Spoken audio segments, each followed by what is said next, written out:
Halo, jumpa lagi. Saya Dr. Indrati Suraputra.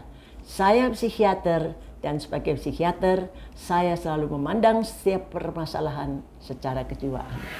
Kali ini topik yang akan saya angkat adalah mengenai dasar-dasar perkembangan manusia secara sosial budaya yang dibuat oleh seorang ahli jiwa yang sangat terkenal yang namanya adalah Erikson, ya, jauh setelah Freud. Nah, ini adalah teori perkembangan yang banyak dianut karena lebih mudah untuk kita melihat kaitannya dengan kehidupan yang dialami, ya. Jadi menurut Erikson, perkembangan itu dimulai dari anak itu bayi. Periodenya ada 8 tahap. Dimulai dari umur 0 sampai 1. Itu tahap pertama. Tahap ini diberi nama antara basic trust and mistrust. Artinya kalau tahap ini bisa dilampaui dengan baik oleh si bayi, maka dia akan mempunyai dasar untuk percaya, ya, pada orang dalam menghadapi kehidupannya nanti. Tapi kalau dia tidak mempunyai dasar yang baik atau gagal melewati periode 01 ini dengan baik, maka dia itu mempunyai fondasi mengenai trust itu sangat rapuh. Jadi dia sulit percaya pada apa yang dihadapi di dunia. Ya. Karena apa?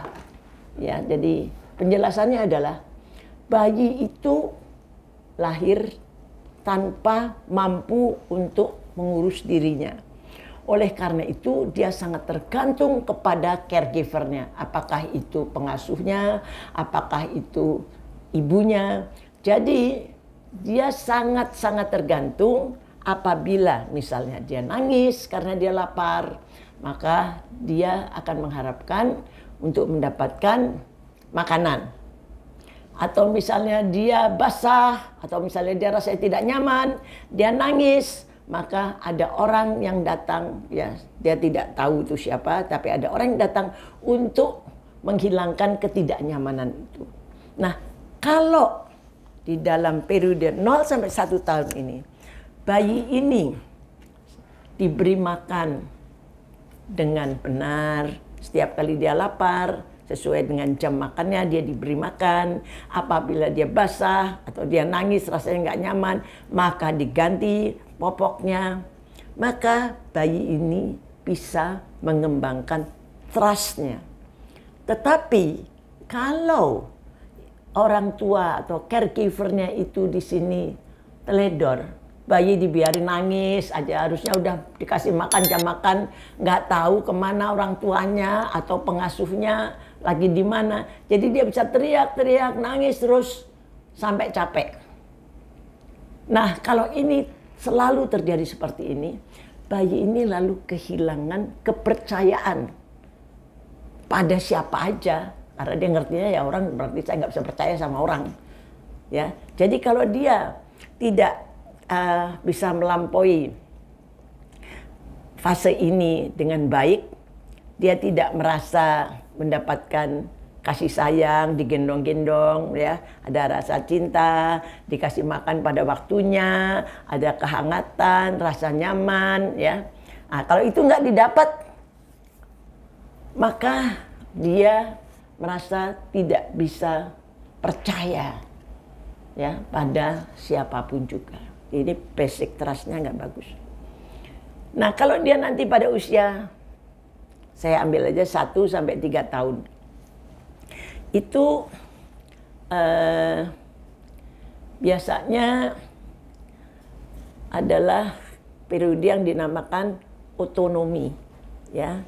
Kalau dia berhasil, kalau dia tidak berhasil, yang terjadi adalah shame. Apa sih sebetulnya periode otonomi ini? Pada usia 1 sampai 3 tahun, si anak kecil ini mulai bisa ingin mandiri.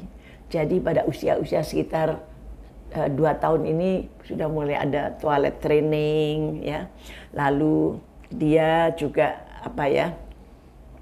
bisa kepingin pakai baju sendiri, belajar gosok gigi sendiri. Nah, jadi kalau orang tua atau caregivernya itu mensupport supaya anak ini mampu untuk mandiri, jangan jangan sini saya pakai aja, jangan. Nah, itu berarti dia tidak mensupport, dia tidak membiarkan anak ini belajar mandiri atau independen. Ya, itu salah. Yang benar adalah dia mensupport anak itu supaya dia mampu untuk gosok gigi sendiri ya. Jadi dibelikan tentu tanpa pasta yang bisa ketelan nggak apa-apa, jadi nggak usah bingung ya. Atau dia bisa pakai baju sendiri dengan mula-mula sedikit dibantu, kemudian di encourage supaya dia mampu sendiri, atau diperbolehkan milih bajunya ya, atau kemudian toilet training ya. Jadi dia dibiasakan setiap pagi itu untuk bisa buang air besar dengan cara yang rileks gitu ya. Nah, kalau ini bisa dilampaui dengan baik, maka anak ini merasa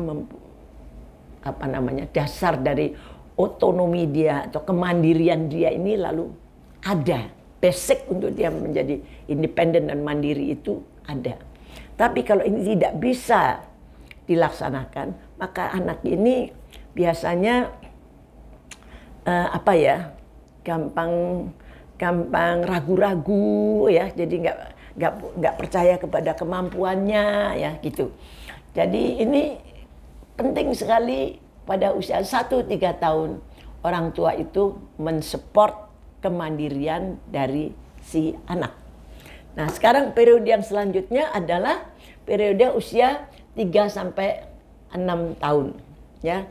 Ini disebut periode antara inisiatif melawan guilt. Jadi kalau anak itu berhasil di dalam periode 3-6 tahun ini, maka dia akan menjadi anak yang penuh inisiatif, berani ya untuk untuk berkreasi, dan berani dia untuk mempunyai ide-ide, menjadi orang yang kemauannya itu bisa kuat untuk menjadi seseorang yang berhasil ya. Tapi kalau dia itu tidak berhasil melampaui fase 3-6 tahun ini dengan baik, maka yang terjadi adalah dia nggak punya self confidence ya. Jadi kurang berani ya. Nah, ini yang kayak gini nih, kenapa yang dibilang berhasil itu yang kayak apa, yang nggak berhasil kayak apa. Anak-anak usia 3-6 tahun ini adalah anak-anak yang sering bertanya. Sedikit-sedikit bertanya, mengapa begini, mengapa begitu, mengapa begini, mengapa begitu.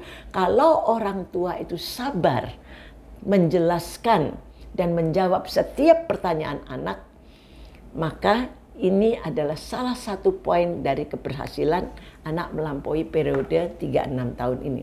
Tapi seringkali orang tua karena tidak bisa menjawab atau kemudian capek menjawab, bilangnya, diam berisik, cerewet. Nah, sehingga anak itu lalu tidak berani bertanya lagi. Sedangkan fase bertanya ini merupakan satu hal yang perlu kita support supaya ini menimbulkan nantinya adalah anak yang penuh dengan inisiatif. Rasa ingin tahunya itu jangan dihambat hanya karena orang tua nggak tahu jawabannya. Kalau nggak tahu jawabnya, tunggu ya, nanti mama lihat dulu ya jawabannya ya, boleh begitu, tapi jangan marah ya, atau dikata-kata yang cerewet, nah gitu ya. Jadi penting di sini umur 3 tahun ini, dan anak ini sudah mengenal lingkungan ya, dia sudah bisa bermain dengan anak-anak yang lain gitu kan. Jadi kalau dia itu banyak inisiatif, kemudian dia bermain dengan anak-anak, ini kelihatan bahwa anak ini akan mudah sekali mingled ya, jadi bermain dengan sesamanya, dan bahkan kelihatan kemudian dia sering berinisiatif, sering memimpin. Nah, ini berarti anak ini melampaui fase ini dengan baik. Nah, kemudian adalah fase umur 6-12 tahun. ini adalah industri ya, fase industri melawan inferiority. Ini fase sekolah dasar ya. Fase industri melawan inferiority. Jadi pada fase ini anak itu mulai merasakan kebanggaan akan keberhasilan dia ya. Kalau di sekolah itu sudah mulai ada tugas-tugas, dia mampu ya, dan dia itu bisa merasakan kebanggaan kalau ini berhasil. Jadi di sini kita sebagai orang tua harus hati-hati, sebab jangan pernah membanding-bandingkan anak ini dengan anak lain. Jadi misalnya anak ini dapatnya cuma 6, 7 ya, tapi dia enggak 4, dia enggak 5 ya, 6, 7 masih kurang. Sama kenapa sih kamu nggak kayak dia tuh pintar, kenapa sih kamu cuma dapat segini? Nah, itu bukan hal yang baik. Ya, yang kalau melihat seperti itu seharusnya apa yang dilakukan? Yuk nanti kalau belajar mama ikut ya, biar nanti siapa tahu bisa kita lebih baik lagi. Jangan dibanding-bandingkan.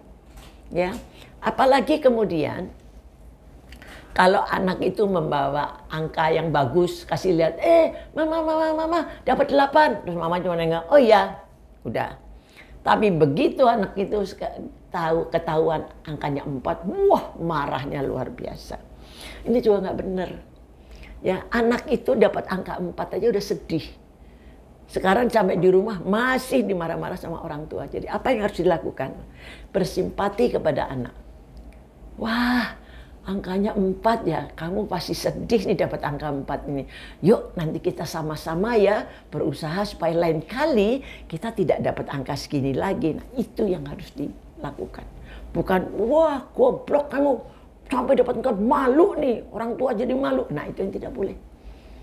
Ya, memangnya orang tuanya dulu nggak pernah dapat 4, mungkin juga malah lebih sering kali ya, cuman nggak mau ngaku aja barangkali, kan anaknya juga nggak tahu. Ya, jadi yang tidak boleh ini kayak begitu. Jangan dibanding-bandingkan dan tahu kalau dia berhasil harus dipuji, kalau dia kurang berhasil harus disupport, tidak dikata-katai ya. Jadi anak itu mampu mengembangkan kemampuan dan kompetensi dia, dan dia juga kita ajarkan untuk percaya diri. Self confidence itu adalah sangat penting di dalam pembentukan kepribadian. Jadi kalau kerjanya cuma dikata-katain, dibanding-bandingin, bagaimana dia punya rasa self confidence? Jadi kalau ada anak yang self confidence-nya itu kurang, sebelum nyalain anaknya, tanya orang tuanya itu, dirinya ditanya, apa dulu dia mensupportnya anak itu untuk mendapatkan self confidence yang cukup kuat, ya. Jadi tidak boleh hanya menyalahkan anak, karena ini satu proses yang tidak terjadi 1-2 hari, tapi lama nih, 6 sampai 12, 6 tahun, ya. Jadi kalau kerjaannya itu cuma dimarah-marah, dibanding-banding, jarang dipuji, anaknya akan merasa rendah diri, ya. Jadi self confidence-nya kurang, ya.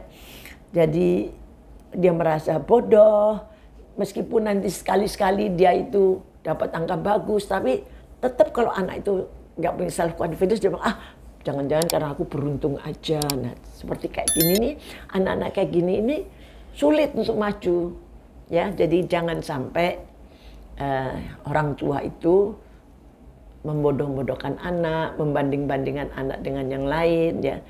Jadi kalau dia itu berhasil ya harus dipuji, tapi kalau dia lagi kurang berhasil harus disupport tanpa harus menggunakan kata-kata bodoh atau hal-hal yang menyakitkan, ya. Nah, setelah dari 6-12, maka periode selanjutnya adalah 12 sampai 19. Ini masa puber, ya. Ini masa yang paling sulit nih di dalam perkembangan anak. Ya, ini adalah fase identitas melawan kebingungan, ya, confusion, ya, identity versus confusion. Jadi pencarian identitas, ya, masa remaja, masa teenagers, di mana mereka itu membutuhkan satu role model sebetulnya untuk gua mau jadi kayak gini. Nah, kalau di rumah itu orang tuanya kerjaannya ribut aja, KDRT apa, anak ini nggak punya role model. Ya, jadi dia orang tua itu tidak hanya cerewet, kamu harus gini, kamu harus gitu, kamu harus gini, tapi juga harus memberi contoh. Jadi tidak hanya cerewet di mulut, tapi juga di dalam perilakunya orang tua tuh harus memberikan contoh, begini loh ya yang harus kamu lakukan, sehingga anak itu juga mengerti, oh ini yang benar, oh ini yang harus saya lakukan. Ya, jadi tidak merepet, kamu harus rajin, padahal dia orang tuanya sendiri senengannya cuman lihat drakor. Ya, jadi kalau misalnya nyuruh anaknya untuk belajar rajin, anaknya suruh belajar, tapi ibunya nonton drakor dan keras-keras, itu nggak benar. Ya, jadi kalau pada saat-saat belajar, ciptakanlah suasana belajar di rumah itu. Tidak ada nonton sinetron, tidak ada nonton apa-apa. Ibunya boleh misalnya ikut membaca apa. Jadi semua orang sibuk dengan kegiatan intelektualnya. Jadi dengan begitu anak itu mencontoh, oh ibu saya juga belajar, jadi saya juga jam segini ini adalah jam belajar. Jadi jangan nyuruh anaknya belajar di sini putar drakor keras-keras, yaitu bukan suatu cara mendidik yang benar ya. Dengan contoh sehingga anak itu mengerti apa yang dimaksud oleh orang tuanya itu. Dan kemudian juga anak ini jangan sampai salah bergaul. Karena dalam pencarian identitas, maka dia akan mencari role model seperti apa ya saya, role model seperti apa ya. Nah kalau di sini anak ini tidak mendapatkan pegangan budi pekerti, agama, ya tidak saja intelektualnya, ya pelajaran-pelajaran sekolah, tapi juga budi pekerti dan agamanya tidak dimasukkan menjadi suatu kesatuan. Maka anak ini juga dalam pencarian identitasnya bisa kacau nanti, ya dia bisa salah gaul karena dia lalu tidak mengerti mana yang tidak boleh benar-benar, mana yang tidak boleh diikuti, pergaulan mana yang harus dijauhi ya. Jadi kalau orang tua di sini tetap memberikan bimbingan dengan benar, dengan contoh ya, dan rumah tangga itu tidak dipenuhi dengan pertengkaran sehingga anak itu betah di rumah, maka anak ini bisa menemukan identitas dia. Ya. Jadi nggak kebingungan. Ini kan kalau dilihat orang-orang yang atau anak-anak yang pencarian identitas yang aneh-aneh, yang segala macam kelakuannya enggak gitu ya, atau malah mungkin terjerumus ke narkoba, yang mulainya di periode-periode ini, di mana di sini dia tidak merasa ada rem, ya, karena rem itu asalnya adalah dari didikan orang tua, ya, baik didikan mengenai tata krama, mengenai budi pekerti dan agama. Itu yang menjadi rem dari anak itu untuk melakukan hal-hal yang melawan hukum atau hal-hal yang tidak dibenarkan secara agama ya. Jadi ini bukan hal yang mudah.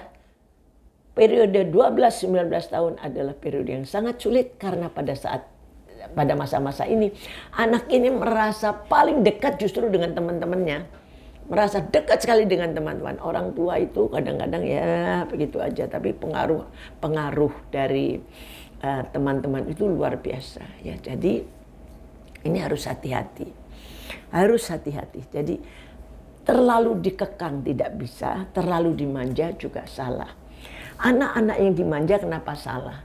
Anak yang dimanja itu tidak pernah belajar untuk merasa kecewa. Tidak pernah belajar untuk mengerti, menunda dari pemuasan keinginan. Jadi kalau misalnya keinginannya itu tidak dipenuhi seketika, anak ini akan cepat marah. Nah di dalam rumah tangga mungkin orang tuanya nggak masalah. Tapi kalau ini terjadi di masyarakat, kita lihat anak-anak orang, maaf ya, umumnya orang kaya, anak-anak orang kaya yang dimanja dan kemudian orang tuanya tidak memberikan bekal ya mengenai budi pekerti dan agama yang cukup dan contoh yang baik, maka anak ini cuma ngertinya Kalau aku mau harus segera dapat. Kalau ada orang yang menentang berarti dia harus tak marahin, tak pukul. Nah, ini yang menyebabkan seringkali anak-anak ini lalu remnya blong, lepas kendali, sering sekali mudah untuk menganiaya orang lain. Ya, ini karena disebabkan anak-anak yang overprotected dan kemudian juga, atau kalau nggak overprotected, dia nyontoh orang tuanya, barangkali orang tuanya juga gitu, sedikit-sedikit marah, der, mukul. Wah, ini barangkali ini role model yang harus saya contoh yang kayak gini. Jadi role model, apakah ini juga overprotected? Ini bukan hal yang bagus. Role model yang tidak bagus, overprotected, ini bukan hal yang benar. Jadi harus seimbang, ya, harus seimbang. Juga harus dibekali dengan pengetahuan mengenai tata krama, kerukunan, toleransi, ya, dan cara untuk bisa menunda pemuasan dari keinginan. Itu penting sekali, ya. Jadi tidak sedikit-sedikit lalu marah hanya karena keinginannya tidak terpenuhi, ya, karena tidak semua orang mau memenuhi keinginannya dia, kan begitu, ya.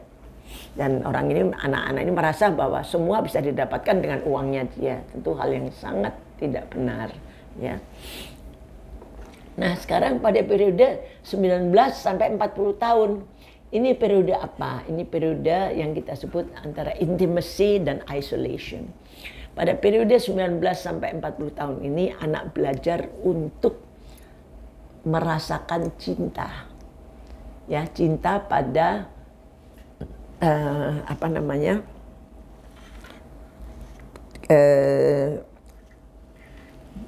opposite sex, ya.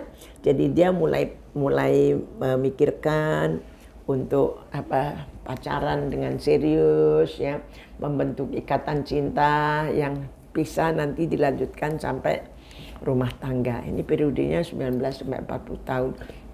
Nah, kalau tahap ini berhasil, dia bisa memberikan cinta yang benar, bisa ketemu pasangannya yang serasi, maka dia akan mendapatkan suatu intimacy, keakraban, ya, keakraban di dalam hubungan dengan pasangannya, ya. Tapi kalau dia bolak-balik karena kepribadiannya tadi, ya, yang maunya menang sendiri, kalau enggak sedikit-sedikit KDRT, ya tentu susah cari pasangan.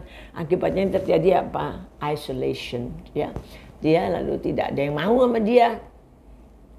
Orang-orang ini nanti bisa frustrasi, ya, bisa depresi, kecuali kalau dia kemudian bisa mengubah, ya, cara hidupnya, cara berpikirnya, seharusnya dengan dibantu oleh orang-orang yang kompeten, ya, biasanya masih mampu untuk mengerem emosi dan menyalurkan dengan benar, ya, emosi-emosi yang biasanya itu dilampiaskan dengan segera, dengan melempar barang-barang dan sebagainya.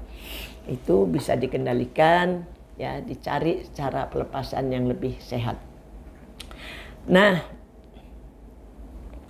kalau setelah ini fase 19 dan 40 ini kemudian mencapai fase 40 sampai 65 tahun, ya, di mana di sini disebut sebagai suatu generativity melawan stagnation, ya. Jadi pada fase generativity melawan stagnation itu orang ini lalu berpikir, ya kan, dia udah bekerja, udah mapan, dia mulai berpikir sampai ini kan, sampai dari mulai dia peak of the career sampai dia pensiun.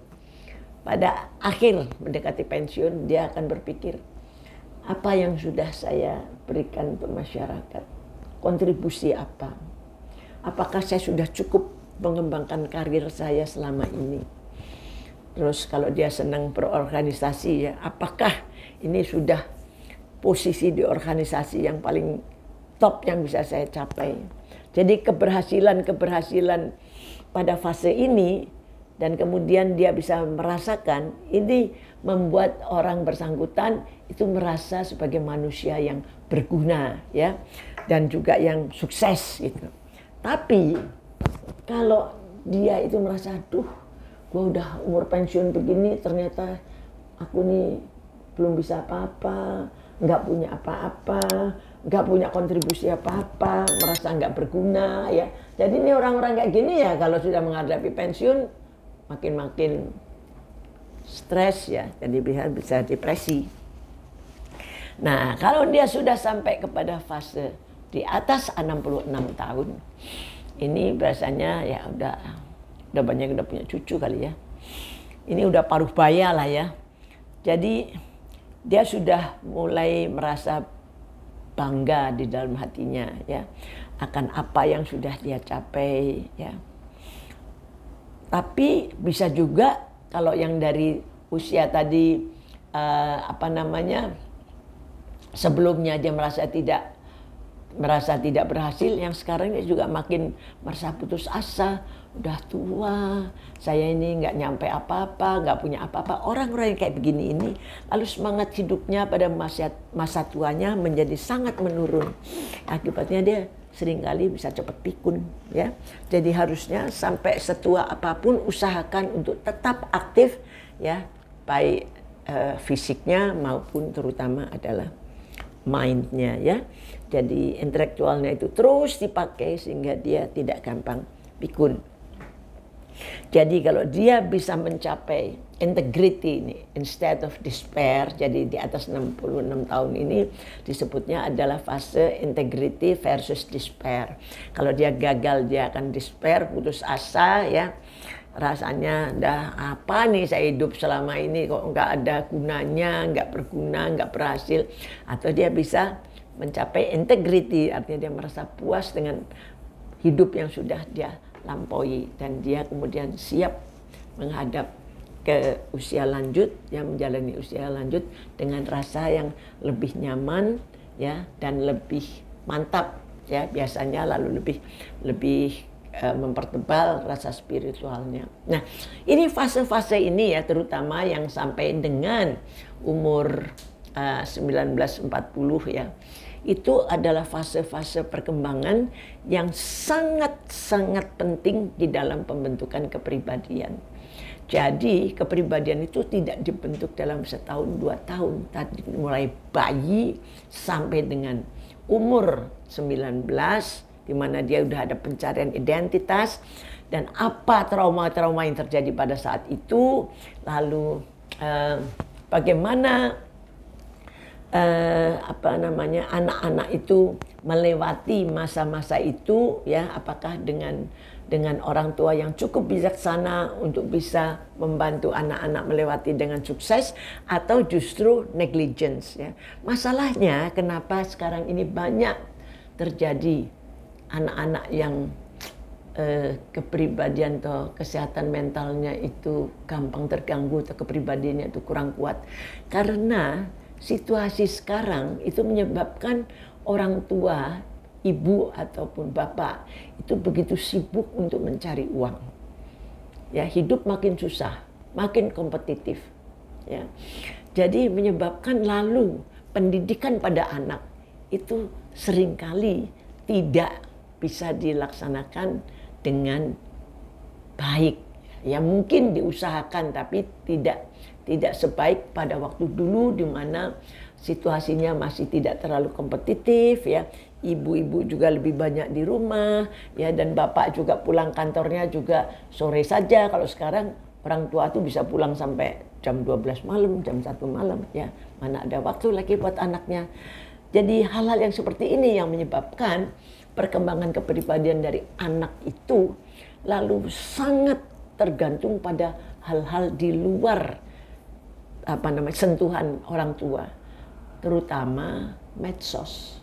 Dan medsos ini pengaruhnya lebih banyak negatifnya daripada positifnya, apalagi kalau tidak dikendalikan.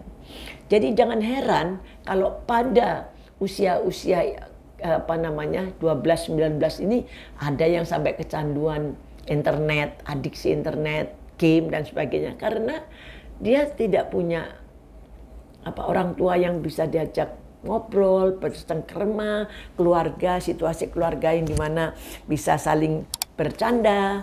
Dia lalu sendiri dan sibuk dengan internetnya, dengan gamenya. Jadi tidak bisa disalahkan kalau kemudian dan sekarang ini sudah dimasukkan di dalam gangguan mental, adiksi perilaku. Ya, ada adiksi substans atau adiksi dari obat-obatan, narkoba, atau adiksi perilaku, yaitu adiksi terhadap internet, ya, atau adiksi terhadap pornografi, atau adiksi terhadap judi, ya. Ini semua kita masukkan di dalam gangguan mental sudah, ya, yang dimasukkan dalam adiksi dan adiksi perilaku. Jadi situasi dari masyarakat dan dunia ini berubah. Jadi benar-benar harus disiasati bagaimana caranya anak ini bisa tumbuh dengan baik. Anak ini tidak minta dilahirkan, tapi kalau dia sudah lahir, didiklah dan bimbinglah dia untuk bisa menjadi orang yang tangguh dan mampu untuk menjadi manusia yang benar-benar hebat, tidak gampang jatuh ke dalam putus asa atau jatuh ke dalam godaan-godaan yang tidak benar, ya. Kalau memang tidak mampu secara finansial, ya jangan punya anak banyak-banyak. Jadi pakailah rasio di dalam membuat planning hidup daripada pakai emosi. Saya mau punya anak banyak, punya anak banyak, ya banyak rezeki, itu kan omongan zaman dulu, nggak berlaku itu, ya. Punya banyak anak ya harus banyak duit yang keluar. Jadi rencanakanlah keluarga itu sesuai dengan kemampuan finansialnya. Sekarang ini ada keluarga berencana. Jadi kalau mampunya cuma punya anak satu, ya anaknya satu aja. Tapi benar-benar anak ini dididik dengan benar, tidak dimanja, tapi juga dia merasa kalau dia disayang dan disupport, sehingga anak ini benar-benar bisa mempunyai kepribadian yang tangguh, dan sekolahnya juga bisa kita sekolahkan sampai tinggi karena secara finansial untuk satu anak itu kita mampu. Tapi jangan punya anak 4, nanti begitu ada masalah finansial anaknya dibunuh, anaknya dibuang. Ya itu apa ya maunya orang-orang kayak begini nih, orang yang nggak bertanggung jawab, ya. Nanti hal-hal yang seperti ini juga akan kita singgung pada podcast mendatang. Ya, jadi sekali lagi, kalau memang mau membentuk suatu keluarga, bentuklah keluarga itu sesuai dengan kemampuan finansial. Jangan bermimpi, wah nanti juga ada rezeki. Ya enggak, dia lihat sekarang ini saya mampunya menghidupi anak berapa. Ya kalau bisa ya nggak lebih dari 2. Tapi kalau bisanya cuma 1 ya 1. Seringkali saya lihat orang-orang yang tidak mampu, nggak ada pekerjaan, anaknya 4, anaknya 5. Siapa yang mau ngongkosin? Mau jadi apa anak ini? Ya, jadi kita harus melihat generasi-generasi penerus ini harus benar-benar menjadi generasi yang tangguh, ya, yang tidak gampang terganggu mentalnya, kesehatan mentalnya itu benar-benar bagus. Jadi tidak seperti sinyalemen dari bapak-bapak pejabat itu bahwa sekarang di Indonesia ini gangguan pada kesehatan mental makin banyak. Nah itu kan akibatnya apa? Karena orang tua makin sibuk mencari uang sampai pendidikan anak itu, ya terutama dalam pengembangan kepribadian, menjadi nomor 2. Dan akibatnya anak-anaknya tumbuh dengan karakter yang mudah rapuh, ya. Jadi yang mudah terganggu setiap kali ada stres, ya. Oke, ya. Jadi untuk perkembangan kepribadian ini saya kira sudah cukup. Jadi kepribadian itu dibentuk dari suatu proses mulai dari bayi sampai dengan dia dewasa, ya. Jadi tidak hanya begitu aja, enggak. Ini proses bertahun-tahun dan tergantung dari pengalaman-pengalaman yang dia terima selama hidupnya itu. Ya, makin betul, makin benar penanganannya pada waktu masa perkembangan ini, makin baik anak itu jadinya. Ya, jadi jangan mengharapkan suatu keajaiban anaknya didiemin aja nggak dididik, nanti tiba-tiba bisa jadi anak yang hebat. Ya nggak ada itu ceritanya ya. Barangkali 1 dalam 1 miliar kali. Ya, jadi tanggung jawab dari orang tua itu ada di sini. Ya. Sekolah itu hanya membantu, tetapi tanggung jawab utamanya adalah orang tua. Jadi kepribadian itu sangat penting. Nah, untuk yang sudah dewasa gimana? Wah, saya kok merasa kurang ini, kurang ini. Nomor 1, acceptance. Ya, kalau kamu sudah dewasa, lalu kamu merasa, aduh, kok saya itu kurang percaya diri. Oh, aduh, kok saya itu kurang kurang tangguh, dikit-dikit stres. Nah, sekarang kamu lihat faktor-faktor apa yang menjadi kekuatan kamu dan faktor-faktor apa yang menjadi kelemahan kamu. Ya, accept, terima kamu apa adanya. Oh, ini aku ya. Jadi aku tuh kekuatanku di sini. Oh, kekuatan, jangan kamu benci. Ih, aku kayak gini, aku nggak mau, aku kayak gini, nggak boleh begitu. Kamu harus sayang pada dirimu sendiri dulu, baru kamu bisa memperbaiki. Ya.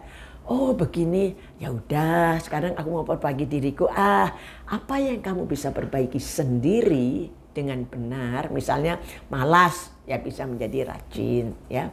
Atau misalnya gampang tersinggung, ya ini kamu bisa melatih untuk lebih toleran, ya.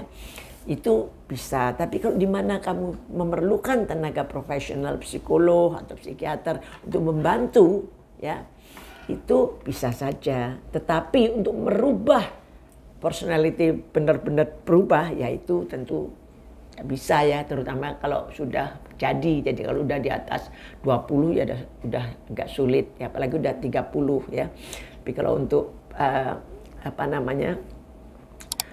membantu untuk memberikan penguatan pada yang positif dan yang negatif yang masih bisa dibikin positif, kita bikin positif ya itu bisa. Tapi kalau untuk orang yang sudah cenderung untuk psikopat, apa kita bisa perbaiki ya itu sulit ya. Tapi kalau yang hanya malas atau misalnya gampang sedih atau terlalu sensitif, ya ini bisa dengan behavior therapy ya. Tapi kalau yang sudah misalnya orang-orang yang sudah antisosial ya, atau orang yang sudah punya kecenderungan untuk kepribadian yang paranoid ya, itu harus dengan profesional dan bukan hal yang mudah ya.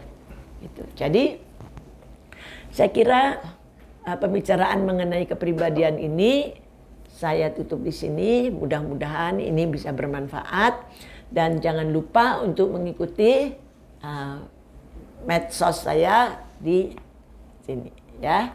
Oke, sampai jumpa.